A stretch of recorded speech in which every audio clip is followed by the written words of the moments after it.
La educación en general va evolucionando en función de las demandas de una sociedad progresivamente compleja, que requiere para su funcionamiento un desarrollo intensivo de las capacidades individuales. En este contexto, la enseñanza en etapa escolar asume el desafío de procurar el desarrollo de una capacidad crítica y creativa que permita incidir en la modificación de la realidad social. En nuestro segundo capítulo de Crónicas Informativas, Humedal de Llolleo, más que una buena postal, el centro de nuestra investigación fue reconocer cómo esta zona se ha convertido en un laboratorio natural para la educación escolar. En el caso del estudio de la ciencia, este favorece en niños y jóvenes el desarrollo de sus capacidades de observación, análisis, razonamiento, comunicación y abstracción. Permite que piensen y elaboren su pensamiento de manera autónoma. Además, construyendo su cultura científica, ese niño adolescente desarrolla su personalidad individual y social. El aporte de las ciencias de la naturaleza debería facilitar la aproximación de los alumnos a la realidad natural y contribuir a su mejor integración en el medio social. Esta mirada de enseñanza bien lo sabe Pablo Malhue, quien es biólogo de la Universidad Católica de Valparaíso y docente del Instituto Comercial Marítimo Pacífico de San Antonio. Ha sido tal el impacto positivo del estudio científico que al interior del instituto se creó la Academia Científica Escolar Yecos del Inco. Quisimos conocer una clase en terreno. En el lugar, Pablo Malhue detalló las áreas de estudios que la Academia Científica Escolar investiga. Bueno, del 2015 más o menos empezamos acá a investigar con mis estudiantes, hacia el ojo nomás, primero, así como tú llegaste acá, intentando identificar algunas aves que habían en el sector. Principalmente lo que aquí comenzamos a estudiar fue caracterización, o sea, queríamos saber cuál era la diversidad que existían de aves en esta zona, porque si bien existen estudios previos en relación a esto, nosotros como eventuales investigadores primero tenemos que posicionarnos y aprender también sobre qué es lo que hay acá. Por lo tanto, nuestras primeras investigaciones tenían justamente que ver con caracterizar, para que de esa manera nosotros pudiéramos identificar y desarrollar un ojo más o menos médico o clínico, ¿cierto?, al momento de poder identificar las especies. Pero el impacto que tuvo ese estudio en particular fue de que no solamente fue la caracterización de un ambiente, sino que nosotros hicimos caracterización también de la desembocadura, del estuario. También hicimos una caracterización del Yali, de Cartagena y la Laguna El Peral. Hicimos una comparación, un cruce de qué tan parecidos son los ambientes unos de otros. Y nos dimos cuenta que si bien la mayoría de los ambientes son similares en función a la composición de especies que hay en el lugar, cada lugar tenía su particularidad o su sello, por así decir, que posteriormente hemos ido desarrollando. Por ejemplo, ahora en estos momentos estamos investigando sobre todo cuáles son los juveniles o los nidos que han habido en este sector, para de esa manera poder fortalecer el argumento o la justificación de que este lugar, de que estas lagunas en particular, en comparación por ejemplo a la desembocadura del río Maipo, esta zona es principalmente un área reproductiva de aves, ¿ya? En cambio, en la desembocadura también hay aves que se reproducen ahí, pero la diferencia es que es un área más de descanso o un área post-reproductiva de aves. Por lo tanto, para poder, más que corroborar, para poder aportar con más datos en función a eso, mis estudiantes y colaboradores, porque actualmente ya la academia tiene muchos colaboradores y trabajamos en conjunto todos, estamos constantemente registrando cuáles son las nuevas especies que acá, si bien puede que estén presentes siempre, pero esta vez están nidificando. Y eso a la larga ha aportado con nuevos datos, sobre todo en el ámbito de caracterización. Por ejemplo, nosotros en el año ya 2016, acá encontrábamos 71 especies, ¿ya? Esa era la cantidad de especies diferentes que habían. Ayer, hablando con la gente, con los voluntarios Ojos de Mar, nos dimos cuenta de que en realidad ya llegamos a las 100 especies. Por lo tanto, eso es algo que no solamente logramos nosotros, sino que también el hecho de que este lugar se esté situando como una nueva problemática, por así decirlo, en el aspecto medioambiental, está llamando la atención de muchas personas que vienen a este sector a investigar esta zona.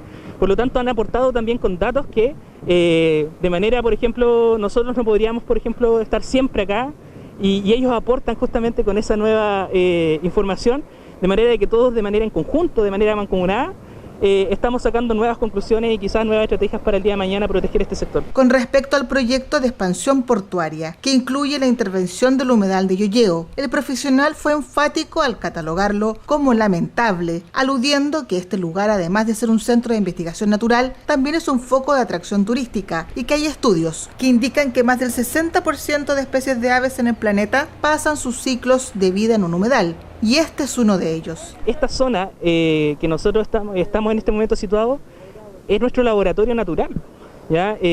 Yo siento de que este nuevo proyecto de expansión portuaria va a arrebatar un área que es destinada no solamente a la investigación, sino que también es muy potente en el aspecto de la educación. San Antonio no posee tantas áreas tan distinguidas, por así decir, donde tú vienes, te posicionas y en un rato puedes identificar unas 20 o 30 especies.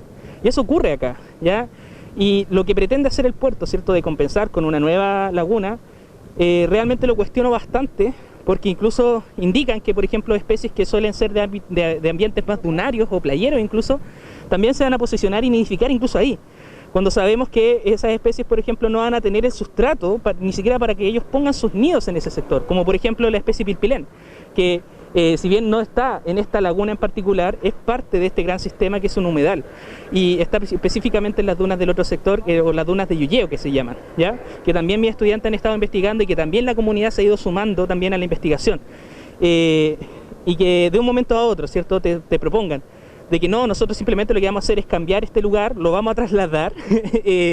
Realmente lo considero bastante, por un lado, es como tragicómico. O sea, ¿cómo es posible de que de manera tan liviana vengas a decir eso cuando en realidad existen estudios, no solamente los de los YECOS, porque en realidad es una academia de ciencia escolar que, si bien es ordenada en el almacenamiento de datos y en la publicación de los datos, existe un montón de organizaciones incluso que son fuera de la comuna que te están diciendo este lugar es de importancia regional a nivel hemisférico. El profesional insiste en su relato que este humedal es una oportunidad de preparación para futuros profesionales de la zona. En el fondo, lo que estamos logrando hacer es generar personas, ¿cierto?, que no sean simplemente una pieza o un engranaje de su trabajo, sino que personas que van a estar alfabetizadas desde el aspecto científico y crítico y que van a poder hacer un aporte al momento de tomar decisiones.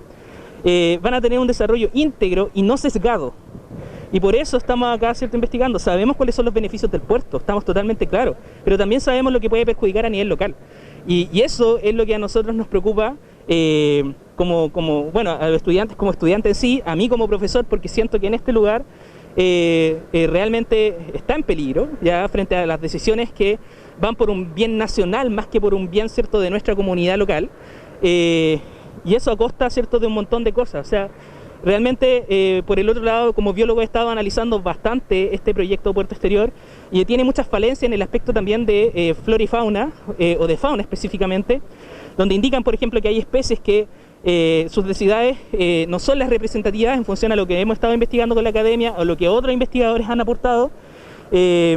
Indica que, por ejemplo, en este lugar hay una cantidad, creo que de 40 60 especies de aves que encontraron en sus campañas. Sin embargo, los registros de EBIR, insisto, ya llegamos a las 100 aves diferentes. La diversidad que pueden encontrar en esta zona en un año al menos o en dos, ya si tomas esos como rangos, son de 100 especies y probablemente vayan sumándose más. Espero que el día de mañana todo esto sea regulado y no sea destruido. Es que por la intención de instalar en este lugar un estacionamiento, o sea, cambiar un humedal por un estacionamiento. Del 1700 hasta la fecha hemos perdido el 87% de los humedales a nivel mundial, ¿ya? Por otro lado, hay estudios que indican que sobre el 60% de las especies en el planeta pasan algún momento de su ciclo de vida en un humedal, y nosotros vamos a transformar uno en un estacionamiento y vamos a construir otro al lado sin haber estudios previos, por ejemplo, de cuál va a ser el impacto, por ejemplo, de construir un humedal, porque hay que entender que los humedales, cuando no son bien manejados, también son fuentes de emisiones de gases, como por ejemplo de metano y de dióxido de carbono. O sea, el hecho de construir mal un humedal también puede generar una huella de carbono, o sea, porque los humedales no solamente absorben dióxido de carbono, sino que también pueden emitirlo si es que dependiendo del tipo de humedal que se desarrolle. Así que, y eso no lo nombra el estudio. Los humedales cubren un pequeño porcentaje de la superficie de la Tierra. Sin embargo, son sistemas esenciales. Son las arterias y venas del paisaje. Son ricos en biodiversidad y vitales para la vida humana. Actúan como fuentes de agua y purificadores y protegen a las costas. Son los más grandes depósitos de carbono natural del planeta. Son cruciales para la agricultura y la pesca. Un mundo sin humedales es un mundo sin agua. Esta definición es parte de lo aprendido por los pequeños científicos de San Antonio. Ignacia Fuentes, alumna del tercero medio, comenta la experiencia de pertenecer a la Academia Científica Escolar. Yo la veía como un simple taller porque los talleres de la escuela uno normalmente los ve como hasta ahí. Y yo me metí y nunca pensé que mostrara tanta vida porque te muestra cómo funcionan las cosas realmente por dentro, porque hay tantas cosas que no vemos, tanta despreocupación por todo esto, porque este lugar ya estaba como condenado a ser olvidado. Y si no fuera por movilización, que no era una movilización formal, este lugar quizá hubiera desaparecido. Y usted viene para acá y ve que hay muchas aves. En realidad, el año pasado se contaban al menos unas 82 especies aquí. Y en realidad yo siempre vine y cuando dijeron que en este lugar no había vida, yo no lo creí. Porque al venir acá y ver tanta especie, uno que interactúa con el profesor, que el profesor te enseña los nombres de la ave, te enseña la especie. Uno que está aquí, uno sabe lo que pasa y lo que hay. Manuel Pinochet, de 17 años, alumno también del tercero medio del INCO, comentó que su relación con el medio ambiente ha mejorado a través de estas clases. Estas clases son de lo mejor que hay. Claro, la pandemia nos ha restringido bastante el trabajo y las clases también. Pero bueno, esto es lo bacán de estar en la academia también.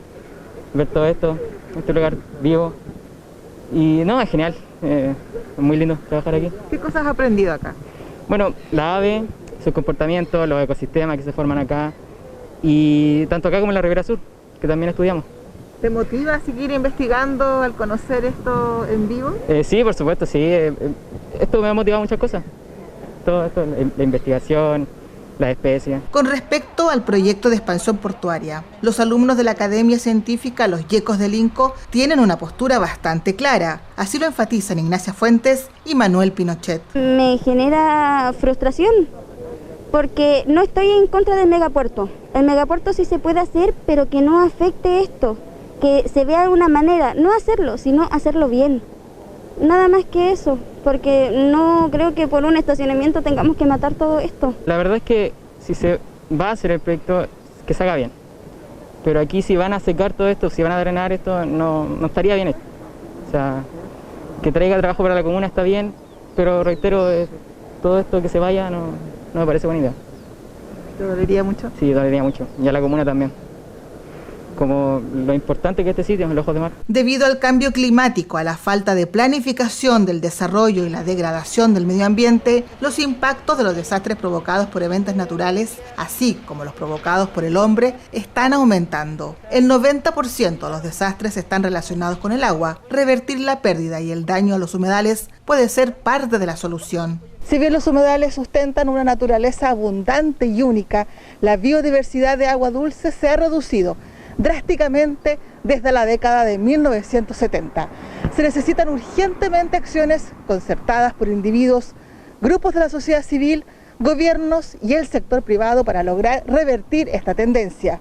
En nuestro tercer capítulo de Humedal de Llolleo, más que una buena postal, rescataremos el trabajo investigativo local y la vereda antropológica sobre sociedad y medio ambiente. Esto fue Crónicas Informativas en Canal 2 y Chilena FM.